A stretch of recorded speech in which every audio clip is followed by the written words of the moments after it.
Hello friends, welcome back to our channel vlog mania and our page Shanparna blogs. তো আজকে একটা নতুন রেসিপির ভ্লগ নিয়ে তোমাদের সামনে চলে এলাম। আজকে বানাবো পাঁপড়ের ডালনা।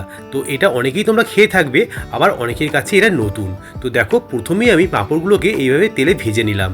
তারপর টুকরো করে রাখা আলুগুলোকেও লাল করে ভেজে নিলাম। এবার ওই তেলেই ছোটো এলাচ, দারচিনি, 5 ফোড়ন, শুকনো লঙ্কা, পরিমাণ মতো চিনি আর আদা টমেটোর পেস্ট দিয়ে বেশ ভালো করে কষিয়ে নিতে হবে। এরপর ওতেই হলুদ গুঁড়ো, লঙ্কা গুঁড়ো, ধনে গুঁড়ো এবং জিরে গুঁড়ো দিয়ে আরও কিছুক্ষণ কষিয়ে নিতে হবে। তারপর যে ভেজে রাখা আলুগুলো ছিল সেইগুলো দিয়ে আরেকটু কষিয়ে নিয়ে আমি পরিমাণ মতো নুন দিয়ে বেশ কিছুটা জল দিয়ে দিলাম। জলটা কিন্তু বেশি করে দিতে হবে। একটু ফুটে গেলে ওর মধ্যে ভেজে রাখা পাঁপড়গুলো দিয়ে একটু নাড়াচাড়া করে ওটাকে চাপা দিয়ে রেখে দিতে হবে মিনিট 10 জন্য। একটু শুকনো শুকনো হয়ে এলে ওপর থেকে একটু ঘি আর গরম মশলা ছড়িয়ে দিলেই তৈরি হয়ে গেল আমাদের পাঁপড়ের ডালনা। কেমন লাগলো ভ্লগটা জানাতে অবশ্যই ভুলো না। ভালো লাগলে চ্যানেলটা সাবস্ক্রাইব করে দিও। টাটা।